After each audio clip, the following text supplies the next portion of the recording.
ದಾಸರಳ್ಳಿಯಲ್ಲಿ ಹೆಚ್ಚು ಮತ ಬಂದಿರುವಂಥ ನೀವು ನೋಡಿದ್ದೀರಿ.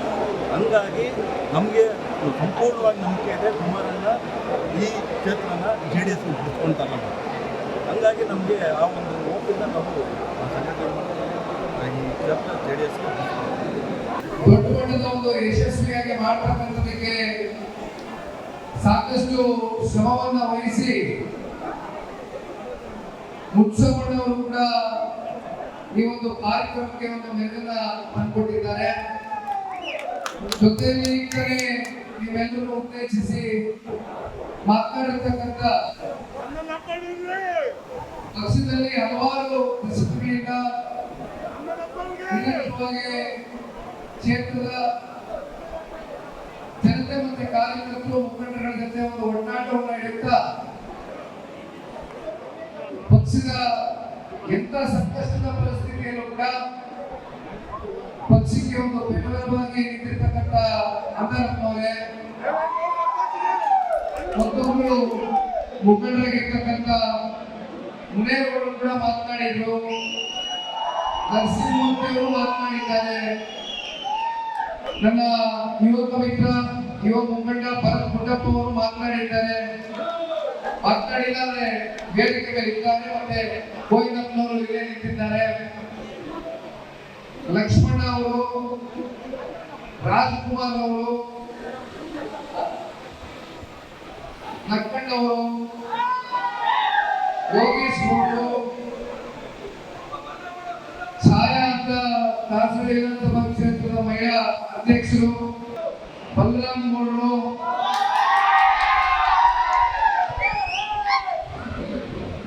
ಸುಂಕದಕಟ್ಟೆಯ ಲೋಕೇಶ್ ಗೌಡರು, ಶಿವಣ್ಣ ಅವರು ಮಾತನಾಡಿದ್ರು, ಭೈರಪ್ಪನವರು. ಈ ರೀತಿ ಇವತ್ತಿನ ಈ ಕಾರ್ಯಕ್ರಮದ ಸಾಮೂಹಿಕ ನಾಯಕತ್ವದ ಅಡಿ ಮೆಟ್ರೋ ಚಾಲಕಕ್ಕೆ ಭಾರತ ದೇಶದ ಗೌರವಿತ ಪ್ರಧಾನಮಂತ್ರಿಗಳು ಬಂದಿದ್ದರು, ಕೇಂದ್ರದ ಸಚಿವ ಮಾನ್ಯ ಕುಮಾರಣ್ಣ ಕೂಡ ಉಪಸ್ಥಿತರಿದ್ದರು.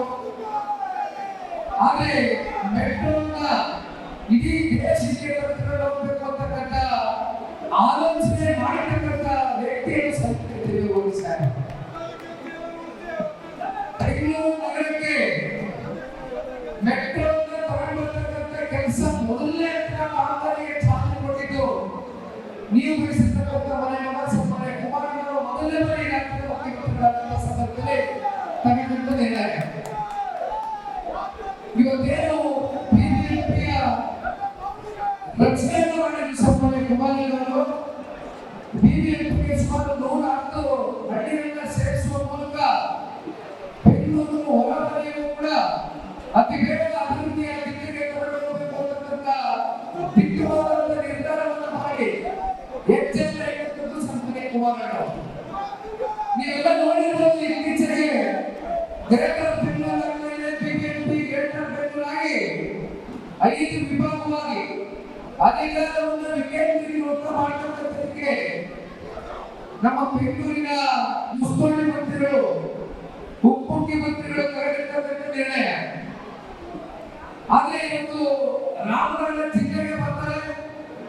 ರಾಮನಗರ ಜಿಲ್ಲೆಯ ಒಂದು ಅಸ್ಥಿಯತೆಯಿಂದ ರಾಮನ ಹೆಸರಿಂದ ಪ್ರಾರಂಭ ಆಗ್ತಕ್ಕಂಥ ರಾಮನಗರ ಜಿಲ್ಲೆಯ ಹೆಸರನ್ನು ಅಳಿಸ್ತಕ್ಕಂಥ ಕೆಲಸ ಮಾಡ್ತಾರೆ. ಕಾರಣ ಕುಮಾರಣ್ಣ ಜಿಲ್ಲೆಯಾಗಿ ಘೋಷಣೆ ಮಾಡಿದ್ರು ಅಂತ. ಈಗ ಬಿಜೆಪಿಯು ಕೂಡ ಸನ್ಮಾನ್ಯ ಕುಮಾರಣ್ಣ ಅವರ ಕಾಲದಲ್ಲಿ ರಚನೆ ಆಗಿದೆ. ಅದನ್ನ ಈಗ ಗ್ರೇಟರ್ ಬೆಂಗಳೂರು ಯಾಕಂದ್ರೆ ಜಿಲ್ಲೆ ಗ್ರೇಟರ್ ಬೆಂಗಳೂರು ಅಥಾರಿಟಿಯಾಗಿ ಇವತ್ತು ಉಪಮುಖ್ಯಮಂತ್ರಿಗಳು ಮಾಡಲಿಕ್ಕೆ ತೀರ್ಮಾನವನ್ನು ಸರ್ಕಾರದ ಕಡೆಯಿಂದ ತೆಗೆದುಕೊಂಡಿದ್ದಾರೆ. ನಾವು ನೀವೆಲ್ಲರೂ ಆಲೋಚನೆ ಮಾಡಬೇಕಾಗಿರ್ತಕ್ಕಂಥದ್ದು ಇವತ್ತು ಬಿಜೆಪಿಯಿಂದ ನೀವು ಗ್ರೇಟರ್ ಬೆಂಗಳೂರು ಅಥಾರಿಟಿಗೆ ಆ ಹೆಸರು ಬದಲಾವಣೆ ಮಾಡೋದ್ರಿಂದ ನಿಮಗೂ ಕೂಡ ಬೆಂಗಳೂರು ನಗರದ ಏನಾದರೂ ಅಭಿವೃದ್ಧಿ ಕಾಣಲಿಕ್ಕೆ ಸಾಧ್ಯ ಇದೆಯಾ? ಪ್ರತಿ ಹಂತದಲ್ಲೂ ಕೂಡ ರಾಜ್ಯ ಸರ್ಕಾರ ರಾಜ್ಯದ 700 ಕೋಟಿ ಕನ್ನಡಿಗರಿಗೆ ಅದರಲ್ಲೂ ಬೆಂಗಳೂರು ನಗರದ ನಾಗರಿಕರ ಮೇಲೆ ಆಗಿರ್ತಕ್ಕಂಥ ಸೆಸ್ ಇರ್ಬೋದು, ಏನು ಕಸಗೂ ಸೇರಿತು, ನೀರಿಗೂ ಇವತ್ತು ತೆರಿಗೆ, ಖಾಲಿ ಸೈಟ್ಗೆ ಇವತ್ತು ಬಹುಶಃ ಕುಡಿಯೋ ಗಾಳಿ ಮತ್ತು ಬಿಟ್ಟು ಇನ್ನು ಎಲ್ಲದರಲ್ಲೂ ಕೂಡ ಇವತ್ತು ತೆರಿಗೆ ಆಗಿರತಕ್ಕಂಥದ್ದು ಈ ರಾಜ್ಯ ಸರ್ಕಾರ. ಇಷ್ಟು ತೆರಿಗೆಯನ್ನು ನೀವು ಇವತ್ತು ಬೆಂಗಳೂರು ನಗರದಲ್ಲಿ ಉತ್ಪಾದನೆ ಮಾಡ್ತಾ ಇದ್ದೀವಿ. ಆದರೆ ಈ ತೆರಿಗೆ ಹಣ ಇವತ್ತು ಎಲ್ಲರೂ ಹೋಗ್ತಾ ಇದೆ, ಏನು ಬಳಕೆ ಮಾಡ್ತಾ ಇದ್ದೀವಿ? ಮಾತಾಡ್ತಿದ್ರೆ 5 ಗ್ಯಾರಂಟಿಗಳನ್ನ ತೋರಿಸ್ತೀವಿ, ಇಲ್ಲ 5 ಗ್ಯಾರಂಟಿಗಳು ನಿಲ್ಲಿಸ್ಬಿಡ್ತೀವಿ, ರಸ್ತೆ ಅಭಿವೃದ್ಧಿ ಬಗ್ಗೆ ಚರ್ಚೆ ಮಾಡಿದ್ರೆ ಮತ್ತೆ 5 ಗ್ಯಾರಂಟಿಗಳು ನಿಲ್ಲಿಸ್ಬಿಡ್ಬೇಕಾ ಅಂತ ನೀವು ಜನಕ್ಕೆ ಪ್ರಶ್ನೆ ಮಾಡಿ. ಜನ ಯಾವತ್ತೂ ಕೂಡ ನೀವು 5 ಗ್ಯಾರಂಟಿ ಕೊಡಿ ಅಂತಕ್ಕಂಥದ್ರ ಬಗ್ಗೆ ನಿಮಗೆ ಯಾರು ಕೂಡ ಒತ್ತಾಯ ಮಾಡೋದಲ್ಲ, ಯಾರು ಕೂಡ ನೀವು ಗ್ಯಾರಂಟಿಗಳನ್ನ ನೆಚ್ಚಿಕೊಂಡು ಇವತ್ತು ಬದುಕ್ತಾ ಇರ್ತಕ್ಕಂಥದ್ದಲ್ಲ. ನೀವು ಕೊಟ್ಟಿರ್ತಕ್ಕಂಥ ಮಾತು 5 ಗ್ಯಾರಂಟಿಗಳ ಹೆಸರಲ್ಲಿ ಕಳೆದ 2 ವರ್ಷದಲ್ಲಿ ಪ್ರತಿ ವರ್ಷ 1 ಲಕ್ಷಕ್ಕೂ ಅಧಿಕ ಸಾಲವನ್ನ ಈ ರಾಜ್ಯ ಸರ್ಕಾರ ಮಾಡಿದೆ.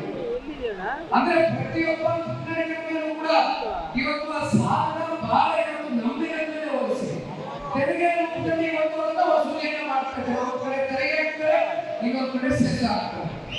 ಪ್ರಾಪರ್ಟಿ ಟ್ಯಾಕ್ಸ್ ಹೆಚ್ಚಿಗೆ ಮಾಡಿದ್ದೀರಿ, ಸಬ್ ರಿಜಿಸ್ಟರ್ ವ್ಯಾಲ್ಯೂ ಹೆಚ್ಚಿಗೆ ಮಾಡಿದ್ದೀರಿ, ಕುಡಿಯುವ ನೀರಿನ ವ್ಯವಸ್ಥೆ ಎಲ್ಲವೂ ಹೆಚ್ಚಿಗೆ ಮಾಡಿದ್ದೀರಿ.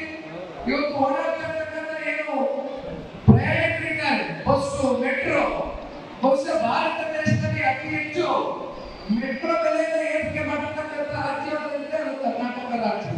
ಇದು ಕಾಂಗ್ರೆಸ್ ಸರ್ಕಾರದ ಕೊಡುಗೆ ಬೆಂಗಳೂರು ನಗರಕ್ಕೆ.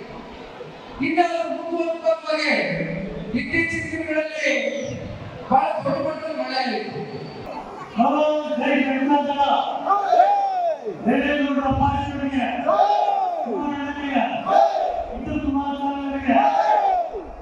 ಆತ್ಮೀಯ ಬಂಧುಗಳೇ, ಇವತ್ತು ಈ ರಾಜ್ಯದ ಯುವ ಘಟಕದ ಅಧ್ಯಕ್ಷರು, ಮುಂದಿನ ಭವಿಷ್ಯದ ನಾಯಕರಾದಂಥ ಸನ್ಮಾನ್ಯ ನಳಿನ್ ಕುಮಾರ್ ಅವರು, ಅದನ್ನು ಅಧ್ಯಕ್ಷರು, ಮುಖಂಡರು, ನಮ್ಮ ಪಕ್ಷದ ಮುಖಂಡರು ಸುಮಾರು 15 ದಿವಸಗಳಿಂದ ಸುಮಾರು 15 ದಿವಸಗಳಲ್ಲಿ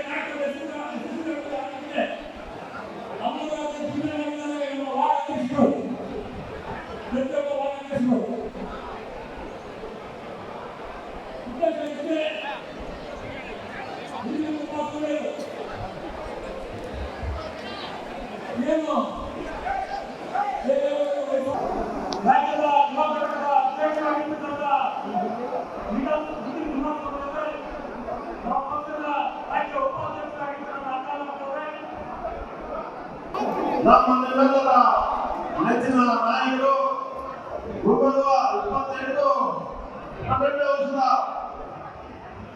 ವಿಧಾನಸಭೆ ಚುನಾವಣೆಯಲ್ಲಿ ನಮ್ಮ ನೆಚ್ಚಿನ ಮುಖ್ಯಮಂತ್ರಿಗಳಾದ ನಾನು ಅಂದ್ಕೊಂಡಿದ್ದೀನಿ. ನಮ್ಮ ನೆಚ್ಚಿನ ನಾಯಕರಾದ ನಿಖಿಲವರೇ,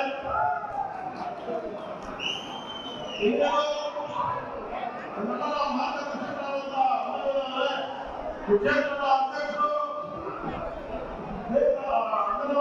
ಮುಖಾಂತರ ಬೆಂಗಳೂರು